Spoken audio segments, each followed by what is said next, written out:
Hey guys, you're in a nutshell with me, Ina. Hindi naman po sekreto no, na marami pong mga Canadians sinisisi ang mga temporary residents, specifically mga international students, foreign workers, mga TFW, sa iba't ibang mga problema dito. Housing, healthcare, youth unemployment, at iba pa. Okay. Now, if you go to social media, alam nyo, ang daming nagkalat dyan ng mga taong nagsasabing, alam nyo, para masolusyonan ang mga problema natin, dapat daw, itigil na muna ang Temporary Foreign Workers Program and the TFW program, and they claim it will end Canada's, or at least help end Canada's immigration problems. Yan po ang ating pag-uusapan kasama ang ating suki na si yan, Lou Johnson Dangsalang, immigration lawyer. His email will be ito na, yan, down there. Okay, crawling. So if you wanna get in touch with him, please shoot him an email. Welcome back, Lou. Nako, parang lagi na. Thank you so much, Lou, sa totoo lang, for always being here and helping me produce content and discuss these very important issues. Okay, papakita ko muna yung ilan sa mga nakita kong posts on X specifically. And these people, some of them, they have a very big following, Lua. So yung mga sentimiento nilang ito, ang daming nakakapansin, nakakakita, napapag-isip kung tama ba ang kanilang posisyon to end the TFW program. Let me show you some of these. Ito muna. Binubura ko na lang guys, no, yung kanilang mga names. Pero ito po, he is saying, ayan, yung sa pinakababa, no, the solution is simple, scrap the Lamia program yan. Okay, obviously, that involves TFW program. Bakit? Dahil ang dami rin naman daw mga fraud, abuses sa TFW program. In this post, pinag-uusapan niya yung mga sinasabi niyang mali sa vulnerable worker, VOWP, mga refugees din, mga ganyan, ano? Tama ba? Okay, so that's just one. Sabi niya, this is the clearest proof yet. Lamia is the most abused program in Canadian immigration history. Fake jobs, wage theft, exploitation. Sige, punta tayo sa isa pa. Ito naman. Okay. Sinisisi naman yung TFWs dahil sa youth unemployment rate na tumataas. Okay? The TFW program must end. About 1 in 5 workers is now a foreigner. Businesses daw should hire Canadian. Stop this. Kasi meron parang report, no, ng isang local employer na nahihirap, na hindi yata masyado nag-hire. Puro foreign workers siguro ang hinahire. Okay. And last na, ito naman, comment sa isang Toronto Star report about an Ontario resort na hindi raw makahanap ng mga employers. Naku, may BS pa siya. If your resort can't pay citizens living wages, it needs to go out of business. Wag naman, ano? So sabi rin niya, end the TFW program and deport the foreigners. Grabe naman ng mga to. O Solo, wag ka magalit ha. Baka hat na hat ka na naman ngayon ha. Hindi, nag-chill pill ako. Okay, so what do you think about these, conversations on social media, specifically on X? Saan ba tayo? Where to begin? Maganda yung comment nung is yung isang in-anonymize mo from a consultant. Sabi niya, scrap daw ng LMIA na sobrang problematic daw ng program ng TFW. Ano sinasabi ng mga communication experts? In order for propaganda to work, there has to be an ounce of truth in it, diba? Dapat may kernel of truth. Ito naman, hindi naman kasi mali 100% yung sinabi nung consultant na in a very blistering and colorful commentary on X, diba? Totoo, problematic ang TFW program. Totoo, yung LMIA sobrang prone sa abuse. Pero in other occasions na napag-usapan na natin ito, dito sa channel na to mismo and in other avenues na na-interview ako, totoo naman talagang may problema yung LMIA dahil marami talaga mga jobs for sale, dahil alam natin na may kaakibat na puntos, alam natin na nakakapagbukas ng work permits, etc., etc. Pero ang solusyon ba? kapag umulan, bubuwagin ang bubong, 'di ba? Kasi halimbawa, isipin mo yung bubong ng bahay mo, tumutulo during a typhoon, 'di ba? Ang solusyon ba diyan kailangan tanggalin ang bubong? Hindi, 'di ba? Kailangan ayusin, kailangan hanapin ng butas, tapalan or palitan mismo yung bubong kung kailangan na talagang palitan. So itong parang braggadocious na approach na abolish, abolish, napaka-simplistic. And usually yung mga complicated problems in life and in government, hindi ito na re-resolba sa napaka-simpleng and simplistic na approach or solutions kuno, 'di ba? So I will Yeah. put air quotes there. So yun yung unang punto doon. So pangalawa, scrap na lang daw yung LMIA, 'di ba? Parang teka, para saan ba kasi yung LMIA? Which is related dun sa second post na shinare mo, yung hindi daw makahanap ng workers sa isang resort, 'di ba? For example. Tsaka yung isa pa yung barbecue ata yun. Wala daw kasing nag-a-apply, nahirapan daw sila mag-recruit. Totoo naman kasi talaga, in certain parts of Canada, kulang sa tao. Una sa lahat, tandaan natin, Canada by land area is the second largest country in the world, only next to Russia. 'Di ba? Even the US is not as big as Canada geographically speaking. So napakalawak talaga na bansa natin, napakaraming lupa. Understandably, hindi naman yan lahat developed. Pero yun nga, sa populasyon na 40 million, second largest country, talagang very thinly populated ang Canada. And hindi nakakagulat na merong mga communities na kulang talaga sa human resources. So dito pumapasok at kinukumpone ng mga immigrants itong roles na ito na hindi tinatanggap as jobs ng mga Canadians mismo. So this actually goes into the last two posts na pinakita mo. Sabi, hindi daw sila makapag-hire. So, dapat, kailangan Canadians daw dapat muna. Yun nga yung punto ng LMIA. Diba? Yung LMIA is a protectionist measure from the perspective of the Canadian government that forces an employer to look for resourcing of their postings in the local job market first before they turn outwards sa labas. Is the system perfect? Far from it. Mauna na ako sa pipila na mag-criticize ng programa, 'di ba? Pero at the same time, meron ng framework na tama naman yung approach na oo, dapat sa Canadians or permanent residents dapat mauna tumingin ng pwedeng mag-fulfill ng roles. Pero lahat ba ng mga positions na ito ma-fulfill? Halimbawa, tanungin ko yung isang, let's say, community na mostly farming, 'di ba? Tapos kailangan nila ng farmhand para mag-pick ng harvest, 'di ba? Mga seasonal work, for example. Kaya nga meron tinatawag na seasonal agricultural work program, 'di ba? Worker program. Kasi nga, they come to Canada for 8 months at a time to do the harvests. And kung hindi ma-harvest yan, sinong pupulot niyan, Aber? Yung mga nagtatrabaho ba sa downtown Vancouver tsaka sa downtown Toronto, mapapalipat mo ba sila in the middle of Haliburton, Ontario para mag-pick ng kung ano man ang tinatanim nila doon? Hindi, 'di ba? Ito din ang nakikita nating problema sa US. Gagawin nating example. And this is not in a way to criticize the US for whatever is happening there. Tignan mo tong Immigration and Customs Enforcement ng US. 'Di ba? Nagro-ronda sila, nagre-raid, nag-aaresto, nagde-deport. Panoorin nyo na lang yung news. Tignan ninyo yung mga arrests. Wala sa mga farm. Bakit wala sa mga farm? Kasi nung sisimulan nila yung mga farm, biglang lumabas yung mga lobbyists ng mga farms. Umalma sila.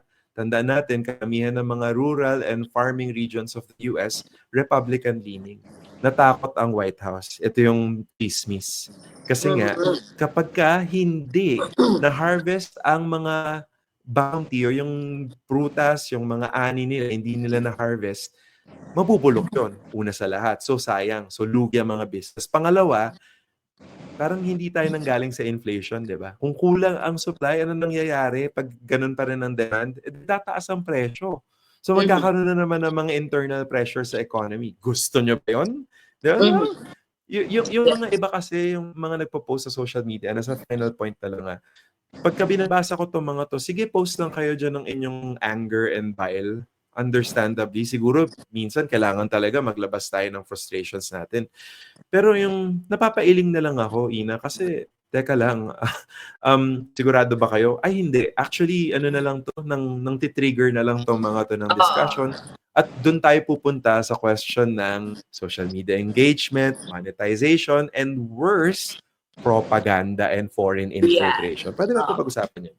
Admittedly, no, kapag, I mean, yung una, yung sinasabi po ni Luna consultant, yung unang post po kasi na pinakita ko is actually a consultant here in Canada. Although, again, binura ko na lang yung name.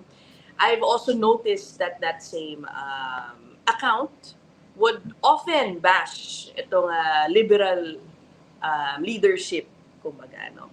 Okay, pero Lu, sige, given siguro yung agricultural jobs, talagang mahirap i-end o hindi kumuha ng foreign workers to do those jobs. But what do you say to those saying na, sige, basta pang-agri lang. Bakit pa kailangan kumuha ng mga cooks? Halimbawa, maraming nagsasabi, bakit pati cooks kailangan? Tapos, or dahil nga, lalo na sa climate ngayon, ang hot topic, rising youth unemployment. Yes. Bakit kailangan yung mga food service crew kunin pa sa foreign workers, sa TFWs, kaya wala nang trabaho makuha yung mga kabataan dito? Ano ba Super dapat fair. ang solution dyan? Yeah. Oh, super fair. As a student before, naramdaman ko yan kasi syempre kapag summer, maghanap tayo ng racket or gig, 'di ba? Para makapag-ipon ng pera before mag-start ulit ang semester, 'di ba? So, fair argument and fair points. Ang sasabihin ko sa kanila, kausapin niyo yung mga business owners in the middle of nowhere. Itong mga estudyante ba na to, willing ba silang lumipat ng North Bay? Yung taga University of Toronto, willing ba silang lumipat ng North Bay? Halimbawa, para magtrabaho for 2 months or 3 months? Or paano kung kailangan yung requisition ng employer is 1 whole year or full-timer? Hindi naman lahat mafulfill ng mga part-timer ng mga estudyante. Pangalawa, sabihin natin, okay, siguro may mga 20-somethings tayo na talagang full-time na rin ang trabaho. Kausapin niyo ulit yung mga business owners. Sila na mismo magsasabi sa inyo na iba yung, I'm sorry to say this, pero yung level of enthusiasm sometimes ng mga locals, wala dun yung heart nila. Kasi yung mentality kasi ng mga nandirito na sa Canada, which is fair naman talaga, na kapag nasa Canada ka na, gusto mo na makaahon ka in terms of, tawag dito, yung ladder, 'di ba, sa iyong career development. So parang, okay, I'll do this as a temporary thing. Hindi 'to yung magiging main career ko. So, as a result, yung efficiency in terms of productivity, pati yung attrition. Ano ba ibig sabihin ng attrition? Ibig sabihin yung retention rate ng company, 'di ba? Versus yung sa mga umaalis. Mataas ang attrition yung mga umaalis. Mag-hire, tapos 2 weeks into the job, biglang no-show na, diba? Nag-abandon na ng job, nag-AWOL na. Hindi siya uncommon. In other words, madalas siyang nakikita, unfortunately. So, sad to say na itong mga positions na to, nakikita ng mga business owners, especially for positions such as, di ba, nilabas na natin yung agriculture, food counter attendants, for example, in the middle of rural Alberta naman, bahin natin. Hirap talaga, Ina. So, hirap na hirap yung mga business i-fulfill ito. Kaya nga meron yung Alberta Provincial Nomination, 'di ba? Meron silang hospitality and food service, 'di ba? Makita ka ba ng ganyang program sa Ontario? Hindi, 'di ba? Pero yun nga, na-fulfill nga itong mga position by way of TFWs. At si Alberta gusto nila ng durable solution. So bibigyan sila ng paraan para mag permanent residence. Pero kasi in the natural progression of things, Ina, tandaan natin, ang mga immigrants, very go-getter ito mga to. So, sabihin ko na lang, life cycle ng mga clients ko na nag-start in Canada, for example, nisip ko yung mga clients ko from before the pandemic, let's say 2019. Nakapasok sila as in Canada, galing sila ng US, J1, diba? Yung mga nag-internship sa US, sa food service or hospitality, pagdating nila ng Canada, nag-take sila ng ganun course din, tapos nag-pivot sila to the Canadian hospitality industry. Pero ang labas-labas, in the end, nung after several years of getting their permanent residence, umatras sila sa hospitality at lumipat sila in another sector. Ngayon yung dalawang yon, nasa tech. And yung isa, accountant. Mhm. 'Di ba? So, nagmo-move on ng mga tao. Ako nung dumating ako, nagtrabaho ako sa Tim Hortons. I think na-disclose ko na 'to before. Dati akong baker do'n. Nagtrabaho din ako as busboy sa isang pub sa downtown Mhm. Toronto. 'Di naman in-expect na magtatrabaho ako do'n forever. So, Yeah. nakaraos, naka-upgrade. Yeah.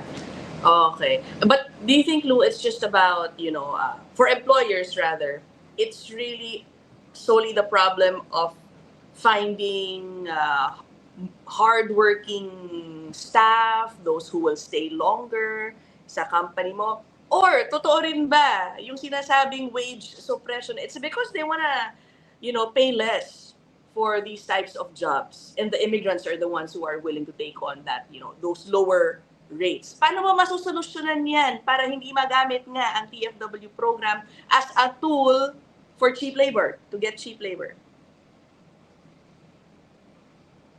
Wait, Lou, your audio, I don't hear you. That is precisely the point of the Yeah, labor okay. market impact assessment. Kaya nga medyo natawa ako dun sa abolish LMIA. Teka, yun na nga yung line of defense mo para hindi maabuso. If the LMIA program is operated and enforced properly, di ba? Yeah. Napag-usapan natin before, diba, wala kasing nasasampulan, wala kasing Uh-huh. enforcement. Pero kung may enforcement yan, tignan mo. Kasi, una sa lahat, sa LMIA, di ba may mga wage thresholds silang nire-require. Yes. Lalo na ngayon, yung bagong Ngayon. policies ngayon with, oo, kailangan hindi pwedeng low wage, di ba? Kailangan median and high, di ba? Pero even before nung low wage pa rin yan, may mga standards na kailangan i-meet. So in other words, hindi pwedeng sinusuppress ito. Kaya yung LMIA, very matinik din sa requirements sa employers, di ba? Kaya nga rin tayo meron nung tinatawag na vulnerable open work permit. Kasi nga para hindi mang suppress ng wages ang employers. Kasi 'di ba ang modus ng iba, pag-usapan na natin 'to dati nung nag-DOWP tayo. Yung nasa kontrata mo, Ina, halimbawa, 35 hours, tatrabaho ka sa akin as, let's say, cook doon sa likod sa kusina.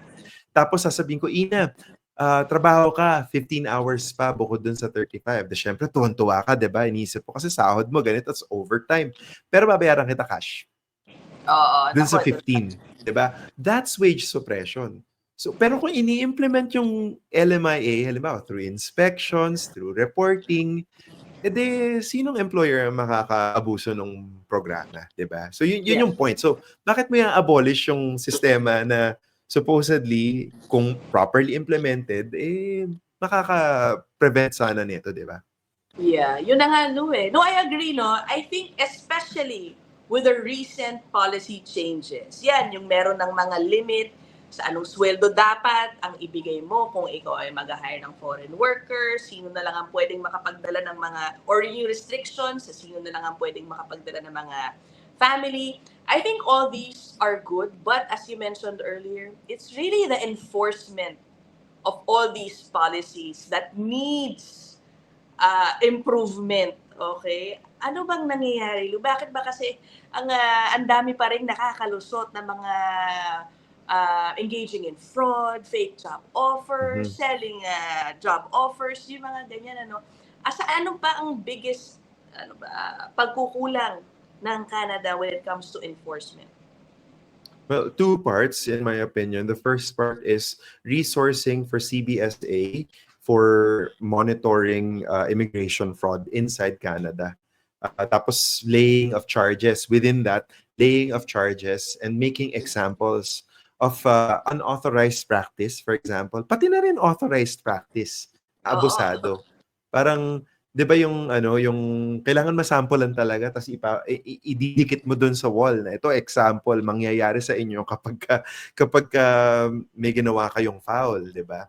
Tapos yung pangalawang parte is resourcing din para sa IRCC para nga ma-monitor. Hindi pala sa IRCC, sorry, sa Service Canada for the LMIAs, 'di ba? Kasi sila yung nag-implement ng LMIA, ESDC or Service Canada.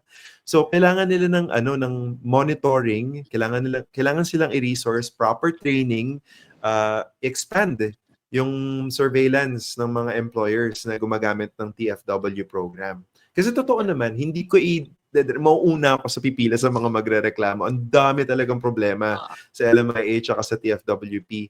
Pero yung programa, it has good bones, 'di ba? Yun yung skeleton niya, ang ganda ng forma. maganda yung mga nakasulat na mga batas, hindi lang talaga na-enforce. Nakakalungkot kasi akala mo iniwan natin yun sa Pilipinas, di ba? Oo. Meron din ganyang issue dito. Kulang ng Meron din, mga, oo. oo, ay nako. O sige, last point na lang siguro, Luno. I think also, at the end of it all, it's the idea of having more people here in Canada. Okay? If we end, let's say, tapusin natin tong wala nang foreign workers. Although there are still other pathways like express entry, ganyan ano.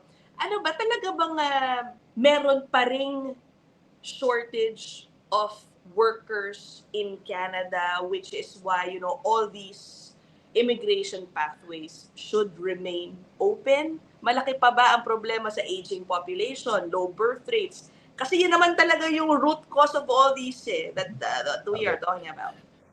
Ganda ng question, ganda ng framing, and ang gandang point of ending ng ating conversation. Kasi yun nga, totoo. This is a demographic time bomb. So, punta tayo, Japan. Tingnan mo. Diba? Low birth rate for decades. Di sila nasa replacement rate. Lumiliit yung economy nila. Pero syempre, isipin mo, titignan natin yung nakikita natin sa social media, sa news, mukhang ganda-ganda ng Canada. Ng Japan. Mukhang okay naman ang economy nila. Oo, kasi itong bansa na to, yumaman ng sobra-sobra. Tandaan natin, they were the second richest country in the world. At some point in the 1970s, the world thought that Japan would surpass the US. Research niya yan, totoo yan. Okay. Diba? Tapos nung 1980s, nagka-problema sila, stagflation, tuloy-tuloy yan hanggang 90s. Hanggang ngayon, stagnating ang economy nila. Pero kasi sumobrang bonggang-bonggang yaman sila nung time na yun for the size of their country, diba? So, Canada, punta tayo sa Canada, hindi tayo replacement rate in terms of our economy. 20% of our output, ang economic output ng Canada is geared towards exporting. We are an export-oriented country. Ngayon, kung palalakihin mo yung population, magkakaroon ka ng consumer base sa Canada, which is, in the end, would achieve a balanced economy na hindi ka lang nag-export, kundi meron ka ring domestic consumption. Kasi one of the most amazing things about the US economy, you can criticize US economy for what it is. One of their biggest advantages is they have a big demographic footprint. They're a country of over 300 million people and mataas ang per capita income ng US. Diba? So, madaming consumers, malakas ang economy nila. At meron silang demographic replacement rate, by the way, through immigration as well. Diba? So, si Canada, kailangan natin replace yan. Tignan natin. Yun yung immediate, diba? So, medium and long term. Ina, di ba yung mga nagtatrabaho sa Canada, yung sweldo nila, di ba may mga kaltas yan bukod sa buwis, may kaltas ka for OHIP, may kaltas ka for employment insurance, may kaltas ka for CPP, yung Canada Pension Plan. Tatanungin ko yung mga 30-somethings na nagsasabi na wag tayong i-cancel lahat ng immigration. Kung wala tayong demographic replacement rate, tas paliit ang populasyon ng Canada in terms of younger people and workforce. Tapos yung mga tumatanda, market sila dun sa parte ng ekonomiya na sila yung babayaran ng pensyon. Paano na? Saan mo kukunin yung pera pambayad ng pensyon ng mga yan? Magugutom yung mga matatanda na yan. So tatanungin ko ulit yung 30-year-old na yan na nag-post na yan. So kamusta naman ang buhay mo in the 70s? Sigurado ka ba na may iniipon ka? Para may itatabi ka para sa sarili mo. Para kapag ka nag-retire ka, wala kang sasandalang CPP, halimbawa, di ba? Nakikita na natin tong crisis na to. Punta kayo sa Europa, punta kayo sa France. Tingnan ninyo. Nung isang araw lang, nag-announce yung kanilang Prime Minister ng isang parang confessions on parang freedom wall, sabi. So press conference actually. Sabi ni Prime Minister Bayrou, wala talagang pera for in terms of yung debt, yung utang ng bansang France, sobrang laki. And yung economic growth ng France, hindi siya matulin to the point na kaya niyang lampasan yung accumulation ng debt. Kasi pwede naman magtaas ng debt as long as your economy umaandar. Kaso, kapag ka tinanggal mo yung mga immigrants sa Canada, tinanggal mo talaga sila totally from the picture, babagsak ang population.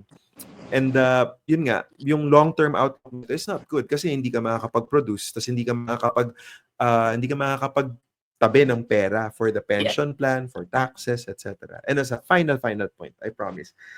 Yung punto about demographic time bomb, kita mo very common in the West. Hindi lang sa West actually.